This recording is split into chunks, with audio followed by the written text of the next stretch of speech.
அஸ்ஸலாமு அலைக்கும் வரஹ்மத்துல்லாஹி வபரகாத்துஹு. கண்ணியமிக்க சகோதரர்களே சகோதரிகளே, ஒரு கேள்வியுடன் நான் இந்த உரையை தொடங்க விரும்புகிறேன். நாம் எல்லோரும் நேரம் இல்லை, சூழல் இல்லை, வேலை அதிகம், உடல் வலி, சோர்வு என்று சொல்லிக் கொண்டிருக்கிறோமல்லவா? ஆனால் நம்மைச் சுற்றி மரணம் எத்தனை பேரை எடுத்துச் சென்றிருக்கிறது. கடந்த வாரம் ஒருவர், அதற்கு முந்தின வாரம் ஒருவர், இதெல்லாம் நமக்கு பாடமாக இல்லையா? இந்த உலகத்தில் உண்மையான சாதனை எது? பணமா? பதவியா? புகழா? குடும்பச் சாதனையா?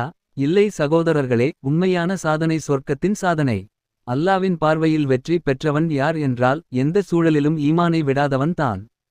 சாதிக்க ஒருவருக்கு பொதுவாக 3 விஷயங்கள் தேவைப்படுமென்று நாம் நினைக்கிறோம். சூழல், காலம், நேரம். ஆனால் இவை எதுவுமே இல்லாமல் ஒருவர் சாதித்தால் அவர்தான் உண்மையான சாதனையாளர். அல்லாஹ் சுப்ஹானஹு தஆலா நமக்கு ரமலானை தந்திருக்கிறான். சண்டை பிடிக்க அல்ல, குறை பேச அல்ல, அமல்களை நாசமாக்க அல்ல, தேவையில்லாத விஷயங்களில் நேரத்தை வீணாக்க அல்ல. ரமலான் தந்ததன் நோக்கம் ஒன்றே ஒன்று, சாதிக்க. சகோதரர்களே, குர்ஆன் எதை நமக்கு சொல்லித் தருகிறது? உயிரோடு இருப்பவர்களின் வாழ்க்கையை மட்டும் அல்ல, மரணித்துச் சென்ற சாதனையாளர்களின் வரலாற்றையும் தான். அவர்கள் இப்போது கபர்களில் இல்லை, அவர்கள் சொர்க்கத்தில் இருக்கிறார்கள். அதனால்தான் அல்லாஹ் அவர்களை நமக்கு உதாரணமாக காட்டுகிறான். இன்று நான் 2 பேரைப் பற்றி பேச விரும்புகிறேன். இருவருக்கும் எந்த நல்ல சூழலும் இல்லை. ஆனாலும் அவர்கள் சாதித்தார்கள். முதலாவது, ஒரு பெண். குர்ஆன் உலக முடிவு வரை உதாரணமாக வைத்த ஒரு பெண். அந்த பெண் சாதாரண பெண் அல்ல. அவள் அரசனின் மனைவி. அழகு, செல்வம், அதிகாரம் எல்லாம் இருந்தது. ஆனால் அவளுடைய கணவன் யார்? இந்த உலகத்திலேயே அநியாயத்தின் சின்னமாக்கப்பட்ட ஒரு காஃபிர். ஆயிரக்கணக்கான குழந்தைகளை கொன்றவன். உலக முடிவு வரை அவனுடைய உடம்பை அல்லாஹ் பாதுகாத்து வைத்த ஒரு கொடூரன். அப்படிப்பட்ட ஒருவனுடைய வீட்டில் வாழ்ந்து கொண்டு எந்த இஸ்லாமிய சூழலும் இல்லாமல் தொழ முடியாத நிலை, நோன்பு பிடிக்க முடியாத நிலை, சதக்கா செய்ய முடியாத நிலை. இந்த எல்லா தடைகளையும் தாண்டி அந்த பெண் சாதித்தாள். அதுதான் உண்மையான சாதனை. இன்று நாம் என்ன சொல்கிறோம்? வேலை இருக்கு, தராவீஹ் கஷ்டம். நேரம் இல்லை, குர்ஆன் ஓத முடியல. கால் வலிக்குது, உடம்பு சரியில்லை.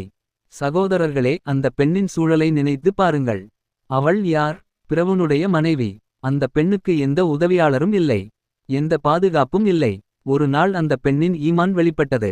அவளை நிர்வாணமாக 4 கம்புகளுக்கு கட்டினான். கொதிக்கும் வெயிலில், தாகம், வேதனை. அந்த நேரத்தில் யார் அவளை பார்த்தார்? மனிதர்கள் இல்லை, அல்லாஹ் பார்த்தார். அந்த பெண் ஒரு துஆ கேட்டாள். அந்த துஆவை அல்லாஹ் குர்ஆனில் பதிவு செய்தான். உலக முடிவு வரை நாம் அதை ஓத வேண்டும் என்பதற்காக. رب ابن لي عندك بيتا في الجنة ونجني من فرعون وعمله ونجني من القوم الظالمين. அந்த பெண் கேட்டது என்ன? யா அல்லாஹ், சொர்க்கத்தில் உனக்கு பக்கத்தில் எனக்கு ஒரு மாளிகை கட்டு. கனடா வேண்டாம், அமெரிக்கா வேண்டாம், உலகம் வேண்டாம். அல்லாஹ்வுக்கு அருகில் இருக்க வேண்டும், இதுதான் அவளுடைய ஆசை. அல்லாஹ் அந்த மாளிகையை அவளுடைய கண்களுக்கு காட்டினான். அதை பார்த்து கொண்டிருக்கும் போதே அவளுடைய உயிரை எடுத்தான். பிறவுன் எரிந்த கல் உயிரற்ற உடம்பின் மேல் தான் விழுந்தது. சகோதரர்களே, இந்த ஒரு சம்பவம் போதாதா நமக்கு? எல்லா சூழலும் இருக்கும் நாம் ஏன் சாதிக்க முடியாது? இரண்டாவது சாதனையாளர் பிலால் ரலியல்லாஹு அன்ஹு. உதவியாளர் இல்லை. மக்காவின் கொதிக்கும் வெயில். மார்பின் மீது கல். நாக்கில் ஒரு வார்த்தை மட்டும், அஹத் அஹத். உதவி யாரிடமிருந்தும் இல்லை. ஆனால் அல்லாஹ் பார்த்தான். அந்த பிலாலிடம் நபி ஸல்லல்லாஹு அலைஹி வஸல்லம் கேட்டார்கள். பிலால், சொர்க்கத்தில் உன் நடையின் சத்தத்தை நான் கேட்டேன். நீ என்ன அமல் செய்கிறாய்? சகோதரர்களே, இவர்கள் சாதித்தார்கள். ஏன்? சூழலை காரணமாக்கவில்லை. தனித்தார்கள். அல்லாஹ்வை மட்டும் பிடித்தார்கள். இன்று ரமலான் நமக்கு வந்திருக்கிறது. இந்த 30 நாட்கள் சாதிக்க கிடைத்த சந்தர்ப்பம். ஒரு பேனா எடுத்து உங்களை நீங்கள் கேளுங்கள். நோன்பு பிடித்தேனா? தொழுதேனா? தராவீஹ், தஹஜ்ஜுத், குர்ஆன், சதக்கா. உயிர் கொடுக்க சொல்லலையே அல்லாஹ். முன்னோர்கள் உயிர் கொடுத்தார்கள். நாம் கொடுக்க வேண்டியது சோம்பல் மட்டும். கண்ணியமிக்க சகோதரர்களே, தனியாகுங்கள். யாரை பார்த்தும் நிற்காதீர்கள். நான் அல்லாஹ்வுக்காக சாதிக்க வேண்டும் என்று முடிவு செய்யுங்கள். உங்கள் கண் மூடும் நேரத்தில் தான் உங்களுக்கு தெரியும் நீங்கள் சாதித்தீர்களா இல்லையா என்று. இப்போ இந்த உரை உங்களுக்கு பயனுள்ளதாக இருந்தால் தயவு செய்து இந்த சேனலை சப்ஸ்கிரைப் செய்யுங்கள். இந்த வீடியோவை லைக் செய்யுங்கள். உங்கள் நண்பர்களோடு ஷேர் செய்யுங்கள். ஒரு மனிதருக்கு இந்த உரை சென்றாலும் அதுவே நம்முடைய சாதனை. இறுதியாக நாம் அல்லாஹ்விடம் கை உயர்த்துவோம். اللهم تقبل منا الصيام والقيام. யா அல்லாஹ், எங்களுடைய நோன்புகளையும் இரவு வணக்கங்களையும் தொழுகைகளையும் நீ ஏற்றுக்கொள்வாயாக. اللهم اجعلنا من عتقائك من النار. யா அல்லாஹ் நரகத்திலிருந்து விடுதலை பெற்ற உன் அடியார்களில் எங்களையும் சேர்த்தருள்வாயாக. اللهم ارزقنا تلاوة القرآن آناء الليل وأطراف النهار. யா அல்லாஹ் இரவுகளிலும் பகல் நேரங்களிலும் குரானை ஓதும் பாக்கியத்தை எங்களுக்கு அளிப்பாயாக. اللهم ارزقنا الإخلاص في القول والعمل. யா அல்லாஹ் சொல்லிலும் செயலிலும் தூய்மையான நேர்மையை இக்லாஸ் எங்களுக்கு வழங்குவாயாக. اللهم اجعل آخر كلامنا لا إله إلا الله محمد رسول الله صلى الله عليه وسلم.